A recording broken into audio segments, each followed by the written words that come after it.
Hospital Nacional Arzobispo Loaiza, profesor auxiliar de la Facultad de Medicina de San Fernando. El día de hoy vamos a hablar de una patología muy frecuente, que es la fractura de radio distal.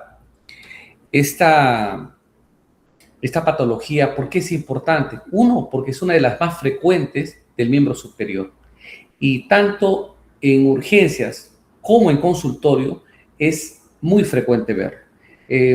Estoy convencido de que en algún momento, si es que no lo han hecho ya, les van a preguntar que su abuelita, su tía, generalmente son mujeres, se ha caído, le han puesto un yeso, le dijeron que se opera, le dijeron que otros que no se operan. Y de eso vamos a hablar ahora. Vamos a ver en qué momento se opera, cuándo se tiene que dar un tratamiento ortopédico.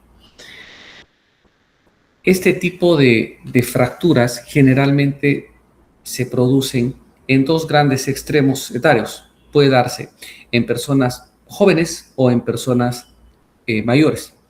La diferencia es la siguiente, que cuando se producen en jóvenes va a tener que ser de alta energía y generalmente son intraarticulares y van asociadas a lesiones de la primera línea del carpo generalmente.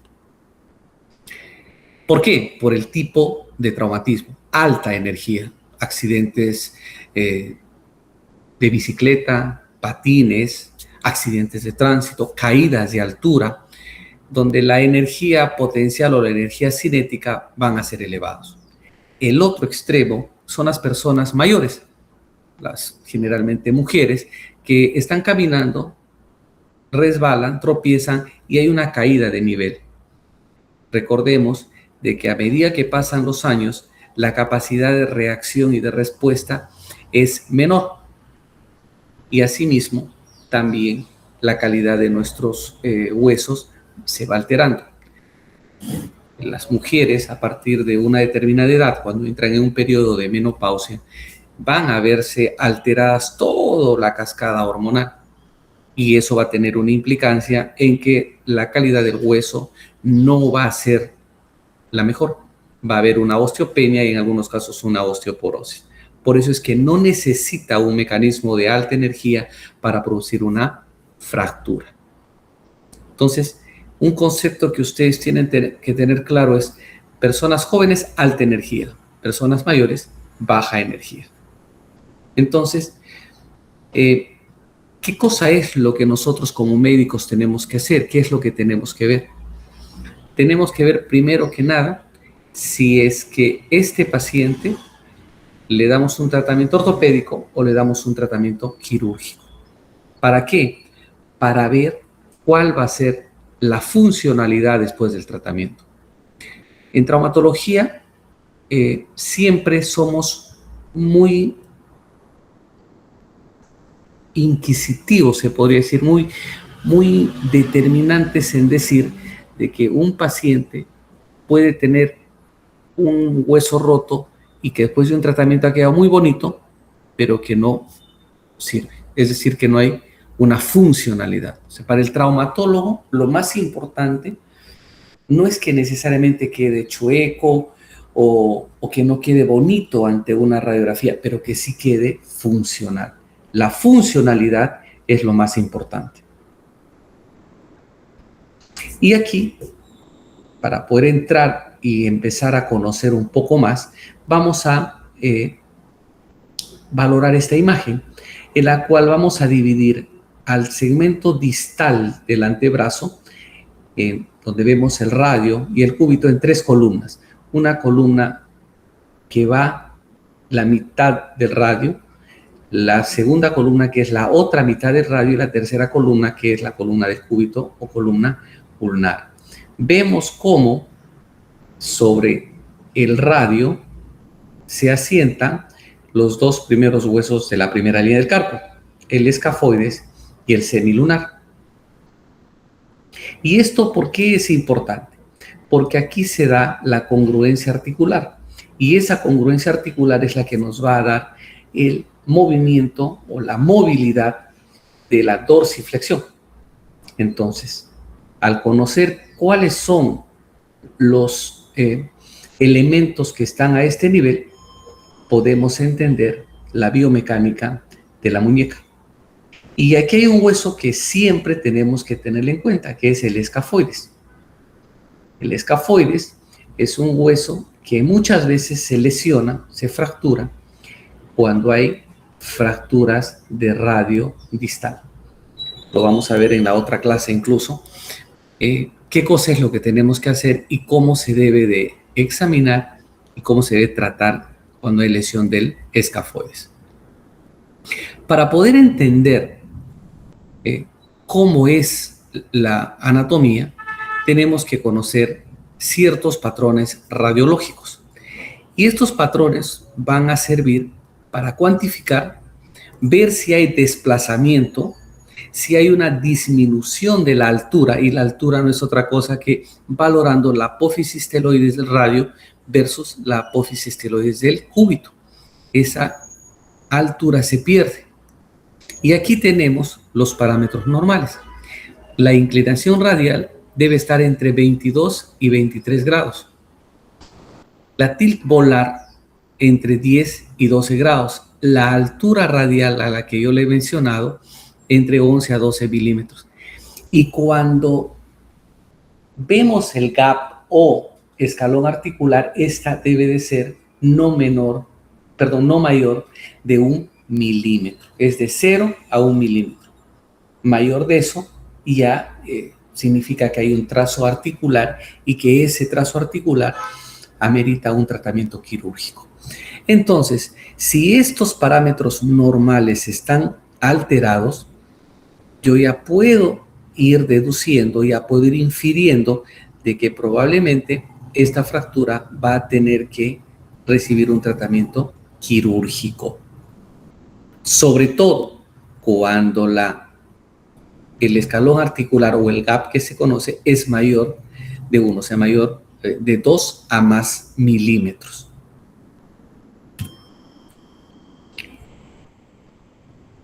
Ya después de haber recordado un poco de anatomía y un poco de radiología, vamos a hablar de cuál es el mecanismo de producción. En traumatología usamos mucho lo que es el mecanismo de producción. Y vemos que hay dos formas o dos tipos de movimientos que generan, de mecanismos que generan la lesión del radio distal. Uno, por una dorsiflexión. Y cuando se da una dorsiflexión, vamos a tener una fractura de radio distal y que a veces, cuando no tiene trazo articular, toma un nombre propio, que es la fractura de College, en honor a Abraham College, que antes del descubrimiento de los rayos X, en 1810 aproximadamente, él describe, valorando el patrón del mecanismo de producción, que existe una fractura que se da en el segmento distal del antebrazo, que genera una deformidad, pero que con el tiempo no produce o no genera una alteración funcional. Y acá es importante. Por eso es que College es una fractura de radio distal, pero sin compromiso articular. Porque si tiene compromiso articular, esa funcionalidad sí se va a ver afectada en el futuro. ¿Por qué? Porque una de las complicaciones de las fracturas con trazo articular es la artrosis. Y la otra es la inversa. Y a esa fractura, cuando no tiene trazo articular, se conoce como fractura de Smith o College invertido. Entonces, College caída con la muñeca en extensión y hay un desplazamiento del fragmento distal del radio, pero sin trazo articular. Doctor, ¿y qué pasaría si es que esa fractura tiene trazo articular? ¿Se sigue llamando fractura de College? No. Se llamará simplemente fractura de radio distal. La fractura de Smith es la inversa a la fractura de College, por eso se llama College invertida, y es con una flexión o impacto en el dorso de la muñeca. Va a haber un desplazamiento volar. Las otras fracturas, la fractura de Barton y la fractura de Day-Puch y de Hutchinson, son fracturas que siempre, ojo, siempre van a ser quirúrgicas. En el caso de Barton, que puede ser dorsal o volar, va a haber un cizallamiento y va a generar una subluxación radiocarpiana. Si está subluxado, o sea, hay una pérdida de la congruencia articular, el tratamiento tiene que ser quirúrgico. Uno, para tratar de corregir la fractura y devolver la congruencia articular.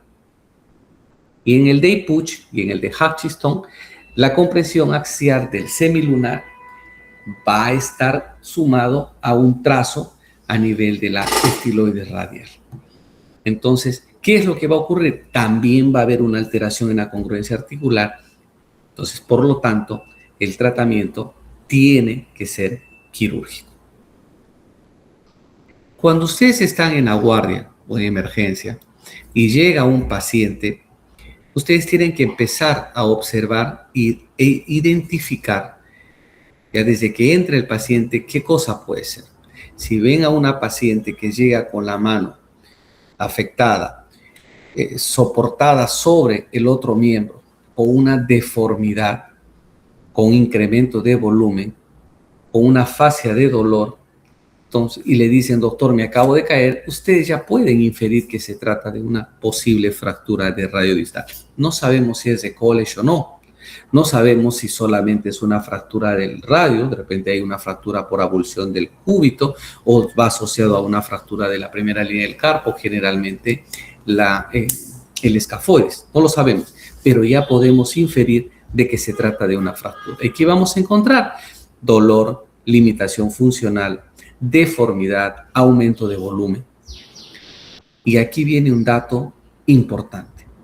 El momento que ustedes evalúan, tienen que hacerlo de manera muy, muy aguda, porque todo eso tienen que constatarla o tienen que colocarla en la historia clínica. Les pongo un escenario. ¿Sabe qué, doctor? Estaba caminando y fui agredida, me empujaron, me caí, al caer me puse la mano y mire lo que me ha generado. ¿Listo? Ustedes van a poner en la historia clínica, paciente refiere agresión por terceros que genera caída y todo lo que les acabo de decir. Al examen clínico. Perdón, ¿y hace cuánto fue? Eso fue hace más o menos 30 minutos. Listo, ponen todo en la historia clínica. Luego de eso describen, pero no, al momento de hacer el examen clínico notan que hay equimosis. Ustedes van a poner equimosis, porque hay incremento de volumen, limitación funcional, deformidad, puede decir una deformidad en dorso de tenedor, pero hay equimosis. Ponen en la historia. Pasa un tiempo y le viene una orden del Ministerio Público en el cual le piden que haga un informe de la atención que usted hizo. Y usted va a agarrar y va a poner en su informe lo que encuentra en la historia clínica el momento que usted hizo la evaluación. ¿Por qué el Ministerio Público? Porque esta persona presentó una denuncia de agresión. Si ustedes no ponen lo que les acabo de decir, no son minuciosos, y va un informe incompleto, el desenlace de esta denuncia puede ser injusta. ¿Por qué? Porque la señora que llegó a la emergencia, en este ejemplo, se cayó producto de que alguien lo agredió, la empujó. ¿Hace cuánto tiempo? 30 minutos. Pero sin embargo, ustedes ya encontraron equimosis. Y la equimosis no aparece en 30 minutos. Entonces, el médico legista va a inferir o va a deducir de que esta paciente probablemente esté mintiendo. Porque el equimosis no aparece en 30 minutos, como les digo. ¿Ven lo importante de todo esto? Lo mismo a la inversa, que ustedes no coloquen de manera clara, precisa, y esta persona sí efectivamente ha sido agredida, pero ustedes no colocan nada. Entonces, hay que ver cuál es la importancia de un buen examen, una buena anamnesis y la consignación en historia clínica, que lo hemos ido perdiendo. Al paso que vamos, la historia clínica va a terminar hecho o se va a hacer con emoticones. Ténganlo por seguro, porque creo que en eso vamos, ya cada vez escribimos menos. Con la historia clínica, falta que en la historia clínica electrónica empiece a aparecer emoticones y al final la historia clínica va a ser puro emoticones. Esperemos no llegar a eso. Pero es la importancia de una redacción y de una pulcritud al momento de hacer la historia clínica. Entonces, ¿qué cosa es lo que tengo que evaluar yo? Tengo que ver la lateralidad, tengo que consignar la lateralidad y es importante consignar si es una mano, si es la mano del miembro dominante o no dominante. Por supuesto que es importante. Hay que hacer una evaluación neurovascular, ¿ya? Y es importante esto porque no se olviden que en ese segmento anatómico está el nervio mediano. También hay que evaluar si se trata de una fractura expuesta o no. Porque si es una fractura expuesta, expuesta de primero, segundo y tercer grado, la conducta terapéutica cambia totalmente. Si tengo una fractura expuesta y no le voy a dar un tratamiento ortopédico, es decir, no voy a jalar, ponerle un yeso y mandarle a su casa, seguramente voy a tener que hacer el tratamiento, curar, hacer de repente una reducción, una maniobra, colocarle una férula y darle tratamiento antibiótico. Cambia el enfoque. Hay que manejar el dolor. Hay una máxima en traumatología que dice, fractura estabilizada, dolor desaparecido. Y eso es cierto. Si ustedes hacen una buena estabilización, el dolor va a empezar a disminuir. Si usted hay una luxafractura, ustedes reducen la luxación y consecuentemente a eso va a reducirse la fractura, el dolor desaparece. Pero hay que hacer una buena estabilización. Y aquí, una vez que ha llegado, ustedes, ¿qué cosa es lo que tienen que hacer? ¿Qué exámenes auxiliares van a solicitar? Van a pedir inicialmente una radiografía. Y en la radiografía, pues van a evaluar si hay o no hay fractura. Van a poder ver qué tipo de fractura es. Si vemos que es una fractura de trazo único, una fractura a 1 centímetro o 1,5 centímetros de la carilla articular, probablemente se trate de una fractura de Smith o de una fractura de College, dependiendo del mecanismo de producción. Ahí el diagnóstico es sencillo. Generalmente estas fracturas se tratan de manera ortopédica, es decir, colocamos analgesia, hacemos una tracción contra tracción, una reducción, una flexión de la muñeca más una desviación cubital y la colocación del yeso brachiopalmar. Ahí no es problema. El problema es cuando hay un trazo articular. Y aquí vemos a lo que me refiero. Esto, por ejemplo, es una fractura de radio distal con trazo articular. Y aquí, ¿qué me importa? Ver cómo o cuánto está desplazado la fractura en un fragmento con respecto al otro. A eso se llama gap. ¿Ya? Y ver si existen o no fragmentos. En ese caso, se solicita una tomografía. Y la tomografía axial complementa a la radiografía. Nos va a permitir ver cuál es la dimensión del desplazamiento, nos va a permitir hacer una mejor planificación operatoria para poder primero pedir el tipo adecuado de material. ¿Qué tipo de placa? Si voy a pedir una placa de ángulo variable, si voy a pedir una doble placa que el abordaje va a ser dorsal, si voy a pedir solamente placa, de repente voy a necesitar Kirchners. ¿Ya? Todo esto nos permite la imagenología. Entonces, teniendo un buen examen clínico, teniendo una buena imagen, teniendo el conocimiento, obviamente, yo puedo hacer una planificación, puedo pedir un material adecuado y hacer una planificación. Y la planificación tiene sus partes. Primero, ver qué tipo de fractura es, hacer una clasificación. Luego de eso, ver qué material le corresponde. Y tercero, qué abordaje voy a hacer. Para eso es importante el examen clínico y las imágenes. Y les había hablado que para una clasificación es importante tener, para una planificación es importante tener la clasificación. Y en traumatología es muy frecuente, casi todos los segmentos, por no decirlo todos los segmentos, tienen su clasificación. Y la clasificación ¿Para qué sirve, doctor? Esa es una pregunta que tiene que ser contestada de manera precisa. La clasificación sirve para ver qué tratamiento le voy a dar y cuál va a ser el pronóstico. Por ejemplo, si yo tengo una fractura, en este caso, de radio distal sin trazo articular, y es un Smith, es un college, yo voy a saber que el tratamiento es ortopédico, hago una buena reducción, una radiografía de control y ahí queda. El pronóstico, bueno. Pero si tengo una fractura que tiene trazo articular, la cosa cambia, porque es probable que el pronóstico ya no sea tan bueno, porque puede tener, ¿qué cosa? Puede tener complicaciones en el futuro y una de esas es la artrosis. Si viene una fractura con trazo no articular pero expuesta, también cambia la cosa, porque es probable que esta herida se puede infectar, el hueso se puede infectar y puede tener una complicación.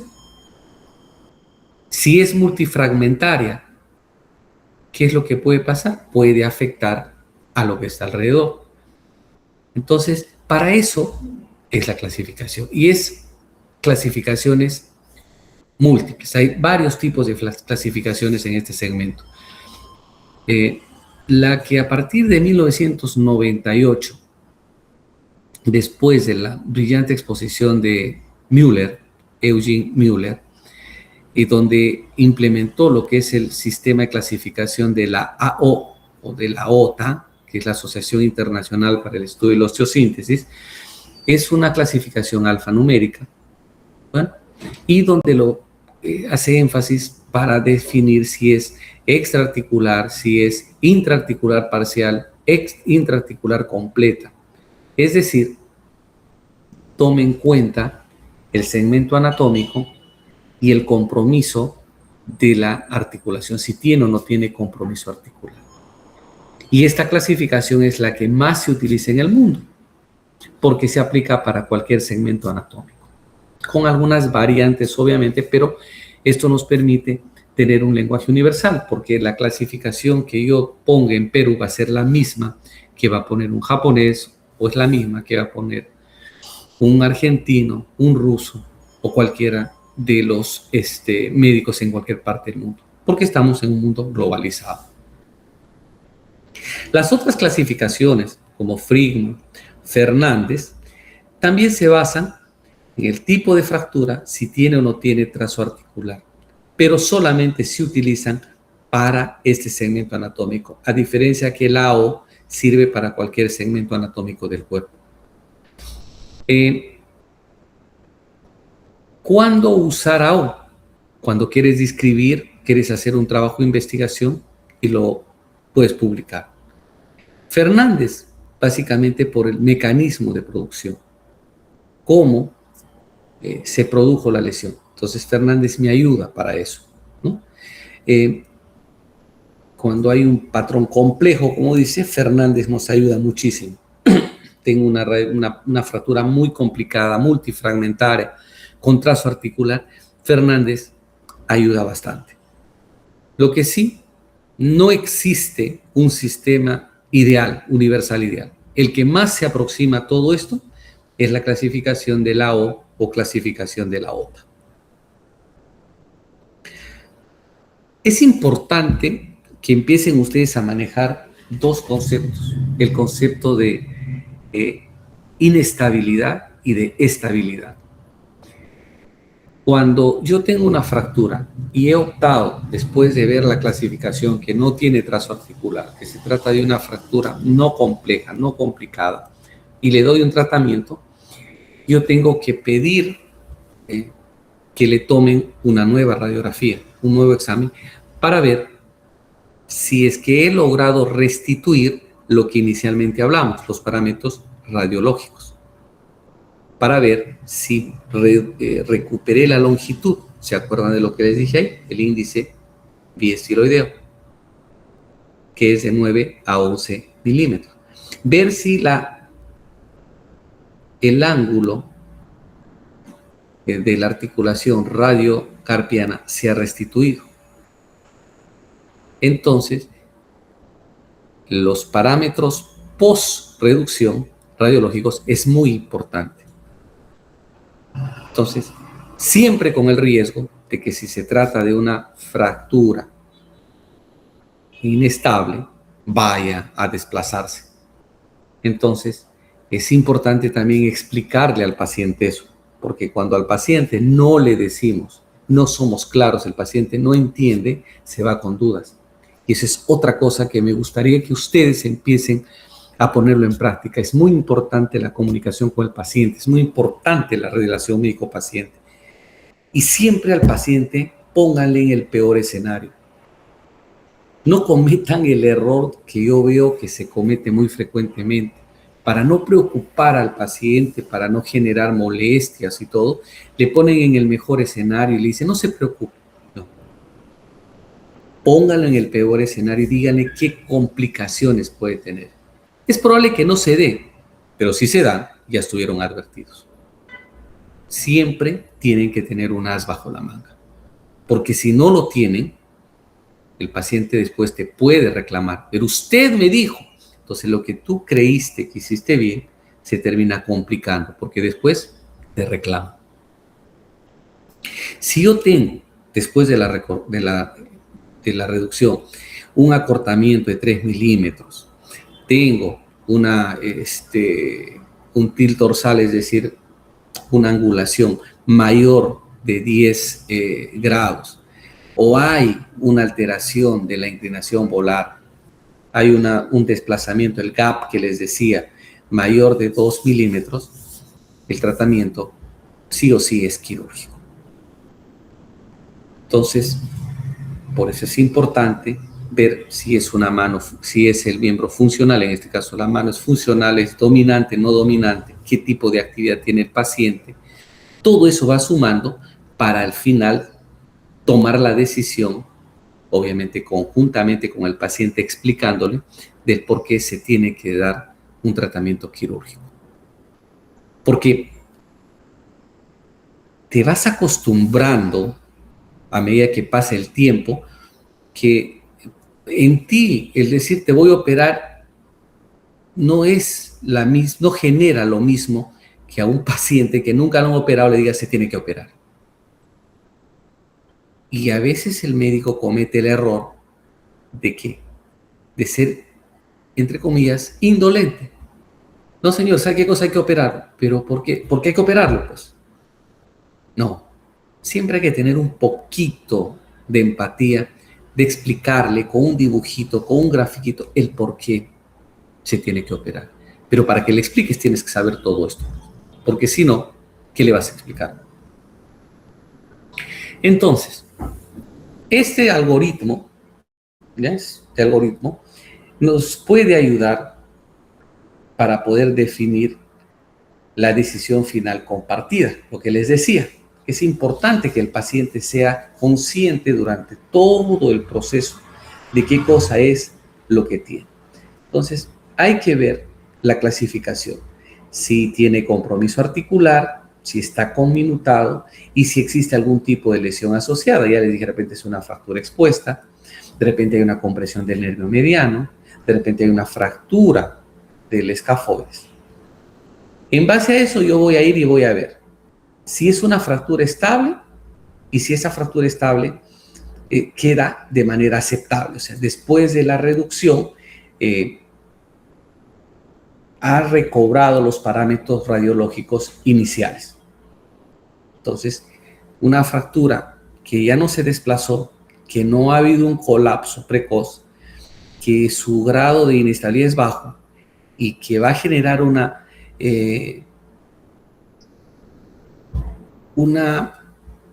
condición en la que no se va a mover, lo dejo ahí. ¿Y qué cosa es lo que voy a hacer? Le inmovilizaré y le pediré control yo le pido a las 2 semanas, hago una reducción a las 2 semanas. Otros dicen que se debe hacer al mes. Creo que a las 2 semanas, inicialmente, después a las 4, y a partir de ahí ya puedes hacerlo mensual. Aquí es importante, y eso ya deben haberles enseñado lo que es el proceso de consolidación, para que sepan Si lo han inmovilizado, le han puesto un yeso, ¿cuándo deben de retirar el yeso? Si han puesto un yeso, han hecho una reducción incruenta y han puesto un yeso braquiopalmar, el corte del yeso o el cambio del yeso se produce a las 6 semanas. ¿Para qué? Para que el paciente pueda flexionar, extender el codo y hacer la pronosupinación. ¿Cuál es el otro factor que hay que ver? El tipo de paciente. Hay que ver cuántos años tiene, si tiene o no tiene una adecuada densidad ósea, ver la mano dominante y ver qué actividad, es decir, su demanda funcional. Y finalmente, ver si es el tipo de reducción, si la fractura ha sido una reducción que no ha cumplido con los objetivos, es decir, es una fractura inestable o no quedó dentro de los parámetros anatómicos. Con estas condiciones se opta por un tratamiento quirúrgico. Entonces, ¿cómo vamos, no? Primero, la clasificación, el tipo de paciente, ver las condiciones después de la reducción, si es estable o inestable, si quedó aceptable o no quedó aceptable. Si quedó aceptable y es una fractura estable, lo dejo con el tratamiento ortopédico. Si es inestable y no aceptable, el tratamiento es quirúrgico. Hay un estudio que habla de que en los pacientes, en los adultos mayores de 65 años, el dar un tratamiento ortopédico versus un tratamiento quirúrgico, no hay una diferencia significativa. ¿Ya? Pero existen excepciones, sobre todo si es una fractura en una persona cuya actividad, a pesar de la edad que tiene, todavía es intensa. Entonces, si es una persona que todavía laboralmente es activa o el tipo de actividad que lleva es activa, es intensa, es importante la cirugía. ¿Por qué? Porque ahora el término de la edad ha aumentado, ¿no? O sea, antes era hasta los 60, 70, ahora estamos 80, ¿no? La sobrevida está aumentando. Y también está aumentando la prolongación de la actividad laboral. Antes, a los 70 años se tenía que jubilar el médico, ahora le han puesto 75. Increíble. Cuando a los 75 deberíamos de estar gozando de todo el trabajo que hemos hecho, ahora nos dicen que es un gran derecho que hemos logrado de que podemos seguir trabajando hasta los 75. O sea que es un mérito aumentar el tiempo laboral en lugar de luchar porque tengamos mejores condiciones remunerativas para poder ahorrar, y creo que a los 60 años o 65 poder jubilarnos y disfrutar de la vida, ya que tantos años los hemos pasado estudiando y trabajando. Bueno, eso lo dejo como reflexión. Entonces aquí, para reforzar lo que les he dicho, el tratamiento no quirúrgico, ¿ya? Las indicaciones precisas y razonables, fracturas no desplazadas o que son reducibles y que se alinean, se recupera la longitud y se recupera los parámetros anatómicos. Pacientes de baja demanda que tengan una calidad ósea mala, porque no se olviden el colocar un material de osteosíntesis en un hueso. Si este hueso no es bueno, se puede aflojar, se puede desplazar o incluso hasta se puede fracturar. Y ver que los patrones en los que el riesgo quirúrgico supera el beneficio funcional que uno espera. Entonces, ¿qué cosa hay que tener? ¿Qué claves técnicas hay que tener? Una buena analgesia, tiene que haber una reducción cerrada, suave, y hay que saber poner la anestesia, porque esta reducción se hace en emergencia, en el tópico, pero muchas veces lo hacemos con mucho dolor del paciente. porque no ponemos de manera adecuada la anestesia. A veces no lo colocamos donde se tiene que colocar. No hemos tranquilizado y no le hemos hablado al paciente. Le dice, señor, ya sé que está fracturado. Le voy a poner anestesia, le voy a jalar y le voy a poner un yeso. Y eso genera en el paciente una preocupación, un disconfort que cada vez es más evidente. Entonces, hay que hablar con el paciente, hay que explicarle, señor, mire, tiene este tipo de fractura, está dentro de los parámetros para intentar una reducción incruenta, le voy a poner una anestesia, le voy a hacer un piquete, una pinchadita acá. Esa pinchadita le va a doler, pero le va a doler más el líquido, la anestesia. Pero es un momento, eso va a hacer que se adormezca. Después vamos a jalar, va a así sentir un dolorcito en los dedos porque vamos a jalarlo, va a haber isquemia y va a doler un poco, pero va a ser momentáneo. Probablemente se evite la cirugía. Pero también le tengo que decir de que es probable de que si no quede bien, vemos que no ha reducido de manera adecuada o es inestable, tenga que terminar en una cirugía. Todo eso lo tienes que decir. Y el paciente colabora, el paciente se relaja y uno puede hacer su trabajo de mejor manera. No se olviden, jóvenes, la empatía. La empatía es una cosa fundamental. Y por eso es que yo pongo esto acá. La evidencia reciente recuerda que el tratamiento conservador sigue siendo válido, pero no debe ser improvisado. ¿Eso qué cosa significa? De que uno tiene que saber cómo hacerlo y tiene que saber cómo tratarlo al paciente. O sea, no puede ser cualquiera que lo haga. Por eso es importante que ustedes, en esta etapa de su formación, tengan la oportunidad de acceder a emergencia, a consulta y, si es posible, a sala de operaciones, por lo menos para que tengan una idea y tengan un concepto o se formulen un concepto mucho mayor de lo que puedan tener. No se olviden, nada en medicina puede ser improvisado. Nada. Ni la medicina convencional hospitalaria, ni la medicina ambulatoria, ni la medicina de primer nivel puede ser improvisada. Lamentablemente, en el Perú no es así.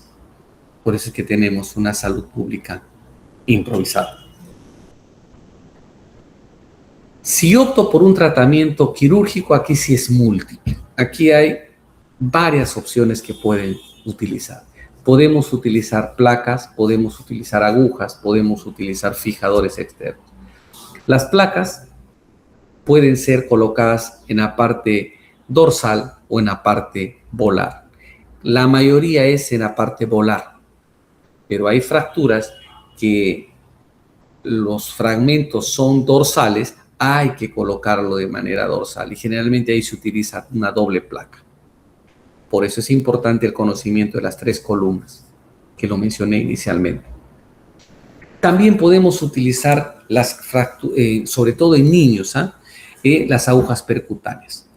Tengo una fractura que puedo traccionar, se reduce utilizando un intensificador de imagen y puedo colocar unos clavos Kirchner cruzados, como ven acá en la imagen. Le pongo un yeso. Si es una persona joven, a las 4 semanas retiro el yeso, quito los clavos y a movilizar la muñeca. ¿Puedo dar resultado bueno? Sí, por supuesto que da buen resultado.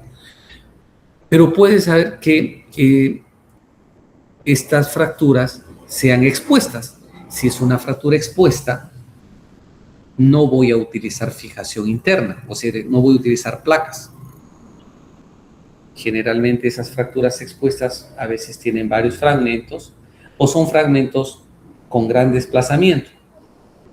Las fracturas expuestas, al no poder utilizar placas, tengo que utilizar un fijador externo. El fijador externo son unas agujas que se colocan percutáneo y se utiliza un sistema o unas varillas que me permiten hacer distracción, primero estabilización, van a estabilizar la fractura. Distracción, o sea, van a separar si hay necesidad de hacer. comprimir si hay necesidad de comprimir o transportar si hay necesidad de hacerlo. Entonces, eso es otro concepto, de repente no lo han escuchado, de las virtudes de la fijación externa, que sirve para estabilizar, para comprimir, para distraer y para transportar. Entonces, si yo opté por un tratamiento quirúrgico, tengo que saber que si tengo una imagen radiográfica y puedo complementarlo con una tomografía, la tengo que solicitar porque eso me va a permitir, ¿qué cosa? De hacer una mejor planificación. ¿Y cuáles son los objetivos? Los objetivos es lo que les he repetido prácticamente desde hace un buen rato. Devolver los parámetros anatómicos, devolver la congruencia articular, la longitud radial, disminuir el gap lo más posible, llegar hasta máximo 1, máximo 2, pero no más. Hay que reconstruir la escotadura sigmoidea, ver si el tipo de fractura que tengo tiene o pueda tener, a evitar que tenga alguna complicación. ¿Cuál es, por ejemplo? De que si tiene trazo articular, en el futuro no haga una artrosis, que es tal vez una de las complicaciones a largo plazo más frecuentes. Y la otra es si tiene lesiones concomitantes del tipo ligamentario, hay una inestabilidad radiocubital, también poder corregirlos. Entonces, no todas, como dice abajo, no todas estas fracturas se resuelven solamente con la utilización de placas. A veces hay que hacer otro tipo de cirugía para devolverle la estabilidad, porque puede que el hueso quede bonito, pero en el futuro el paciente, ¿qué cosa tenga? Tenga una inestabilidad. En esta diapositiva vamos a ver que cuando hay un acortamiento mayor de 3 milímetros, hay un tilt dorsal mayor de 10 grados o un gap mayor de 2 milímetros, la fijación va a ser lo mejor. Ese es un metaanálisis del 2020. El DASH es la funcionalidad que se devuelve después de una cirugía, donde se evalúa fuerza y movimiento. Entonces, tiene mejor resultado. Entonces, un paciente no geriátrico, un paciente joven con estas características, lo mejor es el tratamiento quirúrgico. ¿Utilizando qué cosa? Utilizando ya sea placas, utilizando fijación, utilizando percutano. Lo que les decía, en algunos pacientes mayores de 65 con las características que ya les dije, no se ha visto que haya un efecto o un resultado muy significativo. Entonces, sin embargo, si se opta debido a la demanda que pueda tener una placa volar, según el estudio del 2023, va mucho mejor. Mientras más pronto se opera, la recuperación es mucho mejor. Y la rehabilitación siempre va a ser la movilización precoz.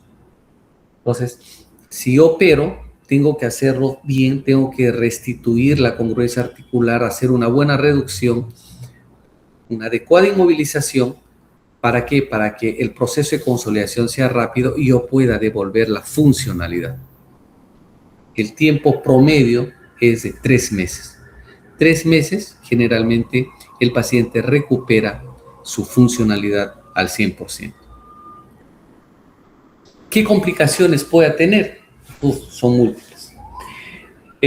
Un síndrome del túnel del carpo, que es a veces uno de los más frecuentes, claro, porque anatómicamente el túnel del carpo está muy cercano a esta articulación.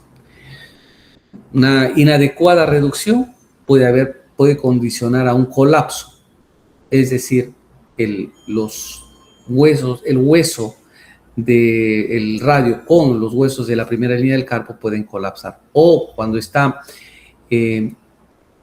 al no haber un buen contacto, no hay una buena conciliación, también colapsa. Puede haber un compromiso o una infección de las partes blandas, eso está descrito. A veces por más asepsia y antisepsia puede complicarse. Puede haber un síndrome compartimental, sí, porque a veces la tensión es tanto, hay edema, que uno cierra todo y hace un compartimental iatrogénico. Hay otro tipo de complicaciones tardías. El retraso de la unión, que es el retraso de consolidación, o la pseudoartrosis. Hay una pérdida de movilidad, la artrosis, un dolor residual, una ruptura tendinosa, sobre todo cuando se utiliza placas en la región dorsal, porque los tendones del aparato extensor, las 6 correderas que pasan por la región dorsal, se ven afectadas y muchas veces hay tensión y se rompen los tendones. Por eso es cuando se colocan esas placas, en cuanto tengamos signos de consolidación, se retira la placa. ¿Para qué? Para evitar justamente eso. Y lo que le decía, una artrosis postraumática. Y esto de acá, siempre lo digo a los residentes, ¿no? La correcta posición de la placa y la longitud de los tornillos sigue siendo determinante, ¿no? Determinantes técnicos más relevantes. O sea, eso demuestra cuán preparado está un cirujano. Si coloca una placa de un tamaño adecuado y si los tornillos que está colocando están correctamente colocados y tienen la longitud adecuada. La rehabilitación, acá están sus fases. De 0 a 2 semanas, esto es después de la cirugía, de 0 a 2 semanas hay que ver si hay incremento de volumen, si hay edema, que el paciente mueva los dedos de la mano, siempre con cuidado, ¿no? De 2 a 6 semanas ya puede haber una actividad de menos a más de la muñeca y del antebrazo. La muñeca es la dorsiflexión y el antebrazo es la pronosupinación, que ya es la combinación de la articulación proximal, ¿ya?, de la cabeza del radio, la rotación de la cabeza del radio y la articulación radiocubital distal.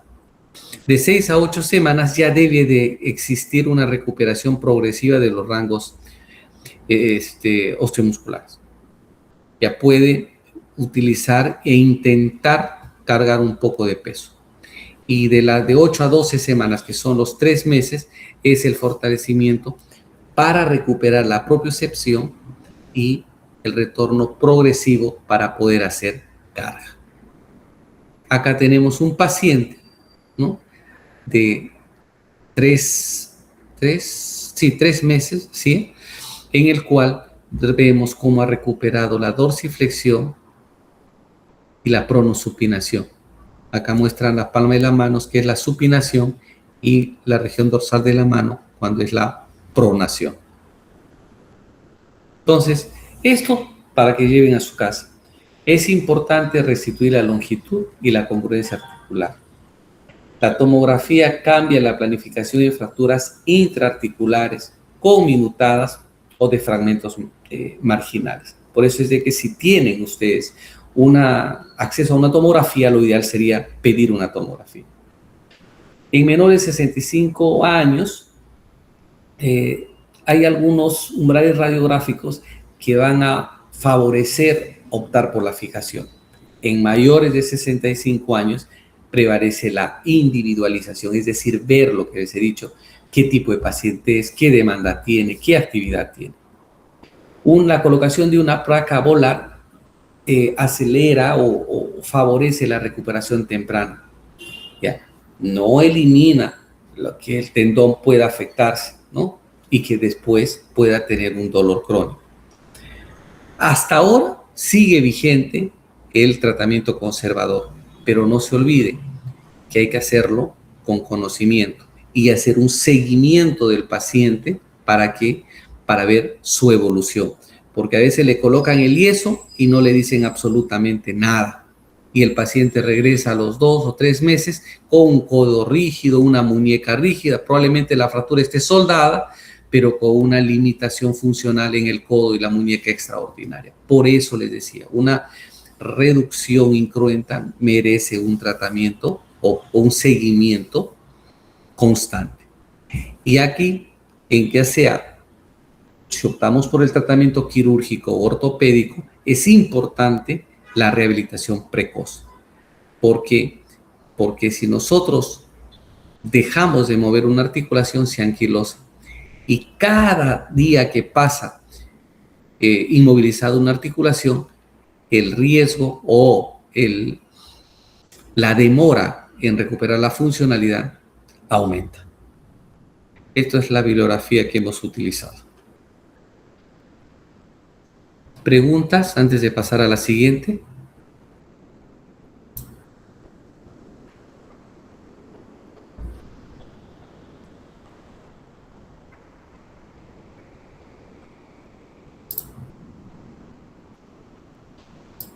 No hay preguntas, doctor.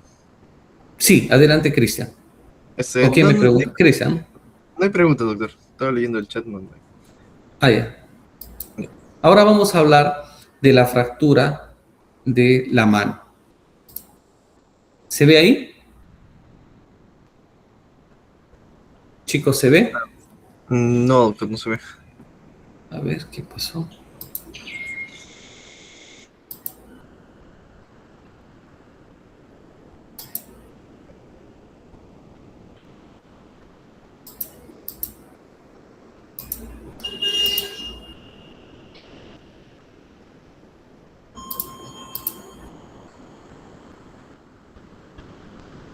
¿Se ve? No, no. No, doctor, se ve su pantalla de Google Meet.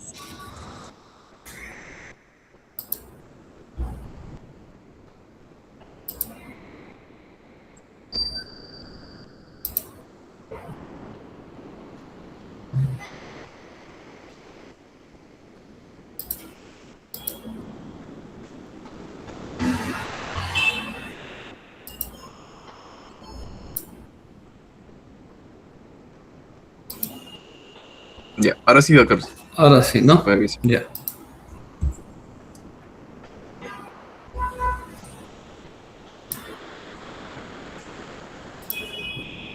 Ahora vamos a hablar de fracturas de la mano. Dentro de la epidemiología, estos son los huesos del carpo. Existen dos líneas, ¿no? La primera línea del carpo, que es el escafoides, epilumbar, piramidal y piriforme. El trapecio, trapezoide grande y ganchoso, ¿no? Esta es la incidencia del tipo de fracturas. La más frecuente de todas, ustedes ven que es el escafoides. Y el último, el que casi no vemos muy seguido, es el trapezoide. Por lo tanto, vamos a empezar por la fractura de escafoides, que es una fractura que tienen que sí o sí diagnosticarla. ¿Y cómo así se van a dar cuenta o van a diagnosticar? Tiene un paciente que llega a la emergencia con el antecedente que hemos señalado de dorsiflexión y viene con una fractura de radio distal, tienen que sospechar de que puede haber una lesión del escafoides. ¿Por qué? Porque estadísticamente representa el 75% de las fracturas del carpo, no es poco. ¿Y por qué es importante el diagnóstico adecuado de la fractura del escafoides? Por el tipo de irrigación. Es una irrigación retrógrada. Nosotros vemos, esta es la arteria radial y de la arteria radial va a salir una rama que va a ir hacia adelante y después va a retroceder. Entonces, si yo tengo una fractura a nivel medio y se desplaza, es casi seguro que la parte proximal con el tiempo va a morir, o sea, va a haber una necrosis avascular, una necrosis aséptica. ¿Y cómo es que se produce este mecanismo? ¿Cuál es el mecanismo de producción? Caída sobre la palma de la mano con muñeca en dorsiflexión. Esta, la misma que produce la lesión de la fractura de College o un tipo de lesión de la fractura de radio distal. Es frecuente epidemiológicamente entre los 15 y los 30 años por el tipo de actividad. ¿Qué cosa es lo que yo tengo que buscar? Esto. Si yo agarro y me voy y busco la tabaquera anatómica y yo aplasto y duele, por debajo de eso está de la tabaquera está el escafoides, yo puedo sospechar que se trata de una fractura de escafoides. Si hago una dorsiflexión forzada en la muñeca y me duele, también. Si hago una pronación activa con resistencia, contra la resistencia, y me duele, también. Entonces, es importante la clínica para poder diagnosticar esta fractura. Este test, ya, el test de Vaughan, que les pueden preguntar en el examen, ya les voy soltando algo, ¿cómo se produce? Cuando uno hace una percusión, percute en el extremo distal del pulgar. Este tiene que estar extendido e hiperaducido. Si en la parte distal ustedes percuten y duele, pueden decir que test de Vaughan positivo. No se olvide, lo más fácil, agarrar y hacer una digitopresión en la tabaquera anatómica, o agarrar el primer dedo, ya, extendido el pulgar, hiperaducido, y hacer una percusión. Si hay dolor, porque no se olviden que por ahí pasa la primera corredera, por eso le va a pueden decir que se podría tratar de una fractura de escafoides. Entonces, si yo tengo y sospecho, después de hacer la evaluación clínica, ¿qué cosa es lo que voy a pedir? Radiografía. Y estas son las incidencias que hay que pedir. Una con la muñeca en esta mano, o sea, dirigido el haz de luz, el haz del rayo dirigido al punto medio de la muñeca, con los dedos de la mano, como ustedes ven, flexionados. Luego de eso, roto, ya, 45 grados, y finalmente coloco en 90 grados con respecto a la parte que coloca la lámina que se coloca para la radiografía, con el primer dedo que debe de ir al cenit, bajo el pulgar, y que el haz de luz vaya a nivel de la tabaquera. Esas son las tres incidencias. Una perpendicular sobre la región dorsal, otra en 45 grados y otra en 90 grados. Que ustedes lo ven acá. Y aquí ustedes ven la secuencia de cómo las imágenes, cómo se ve la fractura o cómo se ve el escafoides con la incidencia que hemos mencionado. Se dan cuenta que en cada posición se ve, o en cada proyección se ve de una manera distinta el escafoides. Entonces, ¿qué incidencias van a pedir? Una póstero-anterior con desviación cubital, una lateral pura y una oblicuo de 45 grados. Y aquí viene algo interesante. Si el estudio radiográfico sale negativo, pero ustedes tienen un examen clínico positivo, ¿quién manda? ¿Alguien me puede decir?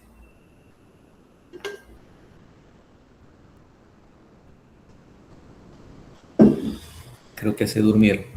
Manda siempre la clínica. O sea que ahí manda lo que ustedes están examinando. Si tienen la sospecha, manda su criterio clínico sobre el imagenológico. ¿Y qué hago entonces después? Después de eso lo que tienes que hacer es pedir una tomografía y hasta en algunos casos hasta una resonancia. Y la fractura de escafoides fue estudiado por Herbert, de ahí incluso hay unos tornillos que se llaman los tornillos de Herbert que se utilizan, que no tienen cabeza para tratar este tipo de fracturas. Y hay 4 tipos de fracturas, A, B, C y D. Las fracturas agudas estables, es decir, las que no se han desplazado. Las fracturas agudas inestables, que acá tenemos, B1, B2, B3, B4, inestables, están desplazadas. Las tipo C, que son las fracturas con retardo de consolidación, y las tipo D, las que ya han pasado un determinado periodo de tiempo y han hecho una pseudoartrosis. Generalmente es por el tiempo, por eso es que dice agudas estables, agudas inestables. Cuando ya hablamos de retardo de consolidación, tienen más de 8 semanas, y si hablamos de pseudoartrosis, más de 4 o 5 meses. Entonces, no se olviden eso. Herbert divide en 4 partes: A, B, C y D. Agudas estables, agudas inestables, retardo de consolidación y pseudoartrosis. Y lo que les decía, si yo tengo clínicamente sospecho de una fractura de escafoides, voy a pedir una resonancia magnética. Tiene una sensibilidad y especificidad del 100% en agudas. ¿Qué nos va a permitir? Nos va a permitir ver la vascularización en la pseudoartrosis. Porque no se olviden que la pseudoartrosis es cuando ya se ha perdido la posibilidad de que exista una unión, pero es importante ver la vascularización. También nos permite ver de que los falsos positivos cuando hay un edema. A veces hay edema, hay incremento de volumen y nos puede confundir. La resonancia magnética nos ayuda para ello. Entonces, en algunos casos, la resonancia es decisiva y establece el diagnóstico. También nos va a hablar acerca de complicaciones como la necrosis avascular. Les había dicho inicialmente que el tipo de irrigación que tiene es una irrigación retrógrada, es decir, va hacia adelante y luego hacia atrás. Si se rompe y no hay irrigación, es probable que ese segmento que no tiene irrigación haga una necrosis avascular. Ahí es importante la resonancia. Si yo veo que según la clasificación de Herbert es un tratamiento, es una fractura de escafoides inestable aguda, yo puedo darle el tratamiento ortopédico. Pero miren acá, cuando les hablé de una fractura de radio, les hablé de que en 3 semanas, que en 3 meses está funcionalmente apto y que en 6 semanas yo puedo retirar el yeso para empezar una movilización precoz. Acá no. Aquí hay que hacer una inmovilización con el yeso, incluido el primer dedo. ¿Ya? ¿Por cuánto tiempo? Entre 8 a 12 semanas. De acuerdo a la anatomía y al tipo de irrigación, las fracturas del tercio distal, o sea, por donde llega la sangre, inicialmente porque es retrógrada, consolidan aproximadamente en 8 semanas. Las de tercio medio, de 8 a 12 semanas. Y las de tercio proximal, se ha visto que pueden demorar hasta 20 semanas. O sea, imagínense.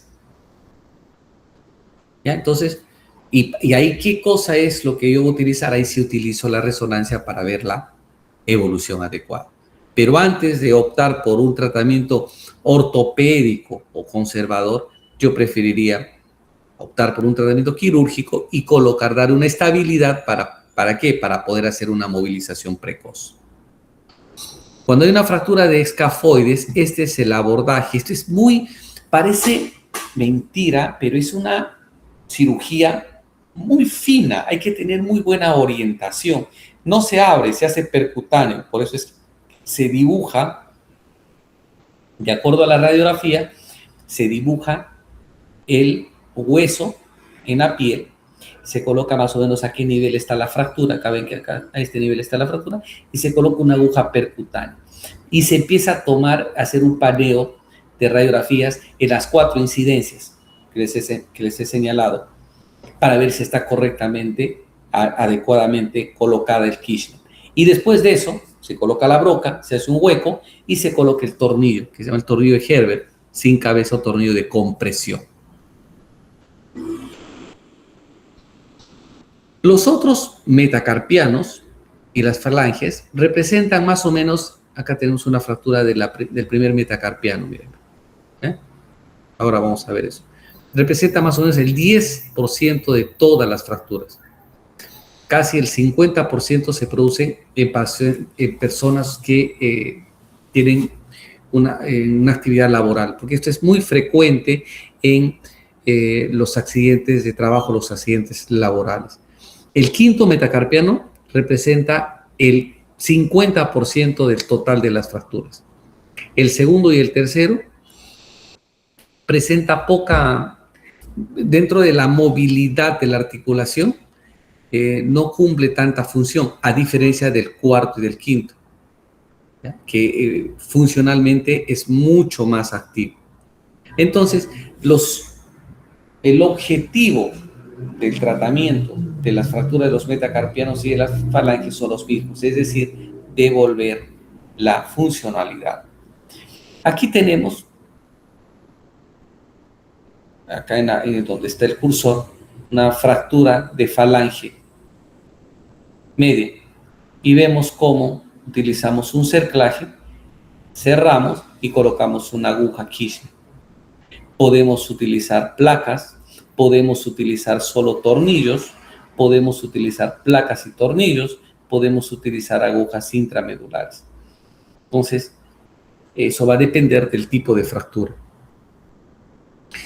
Cuando una fractura es desplazada, se opta siempre por un tratamiento quirúrgico. Si la fractura es no desplazada, generalmente el tratamiento es ortopédico. En falanges y metacarpianos se utiliza mucho implantes simples, es decir, agujas Kirchner, que son estas, o el cerclaje con alambre, y va muy bien.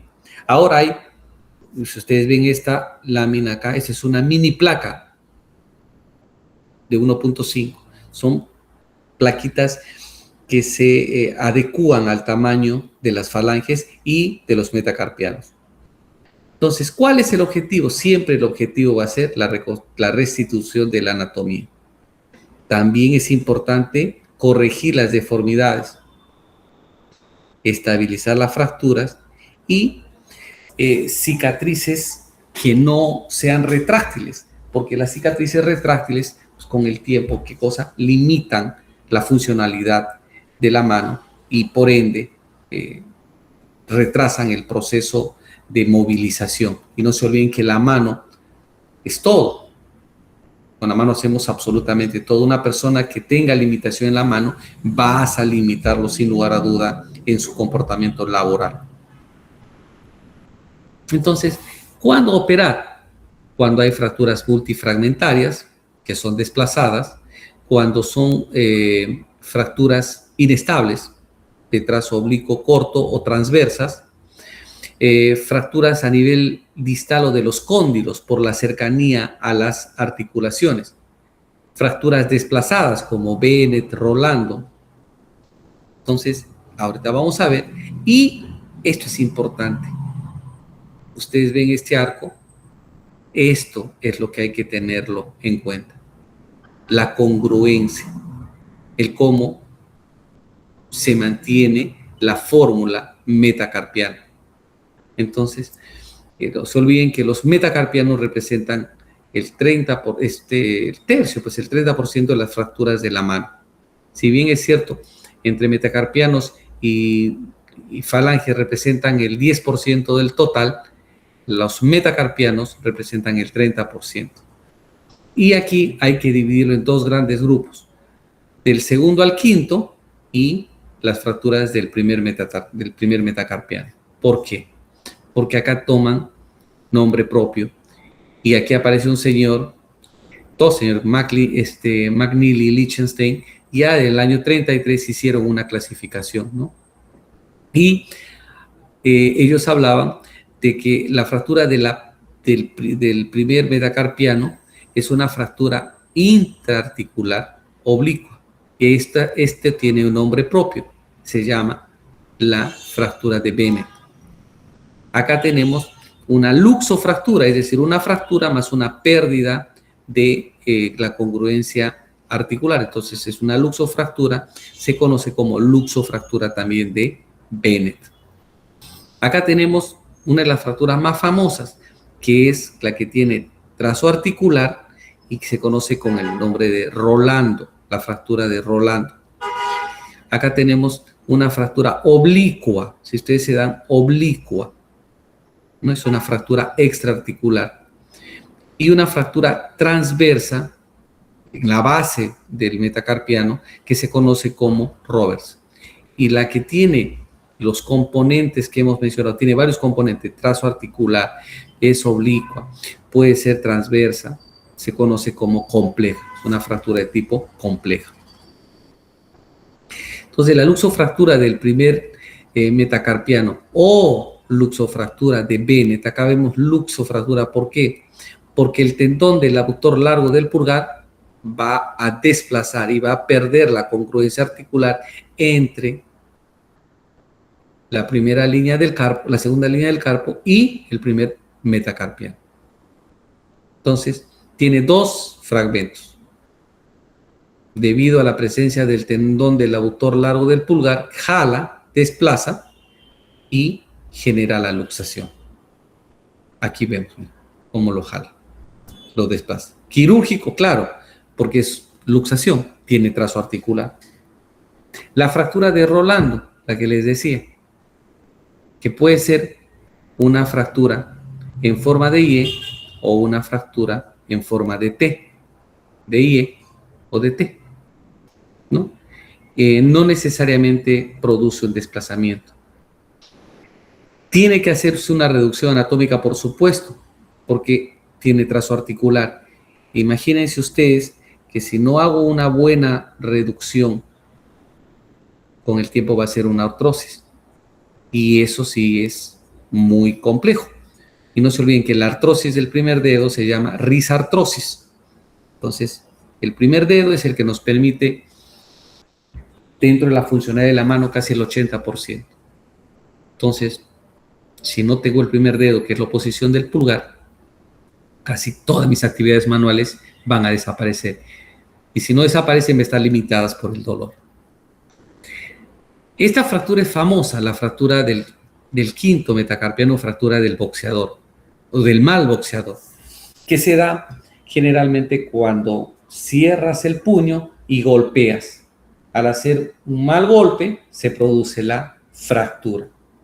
Entonces, cuando yo cierro, tengo el puño y golpeo con el quinto dedo, con el quinto metacarpiano, se produce esta fractura, que se conoce con nombre de fractura del boxeador.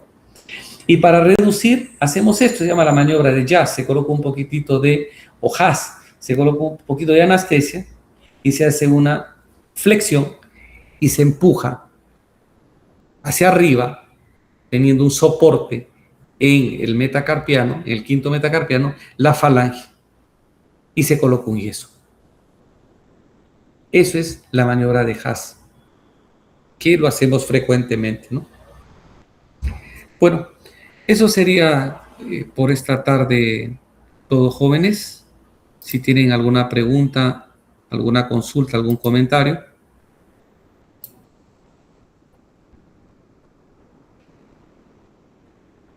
Bueno, hasta Cristian se durmió. No, doctor, estaba viendo los comentarios para ver si es que hay alguna pregunta. Pero no, parece que no hay dudas. Ya, Cristian, perfecto. Listo, jóvenes, ha sido un gusto estar con ustedes y a la próxima clase seguramente.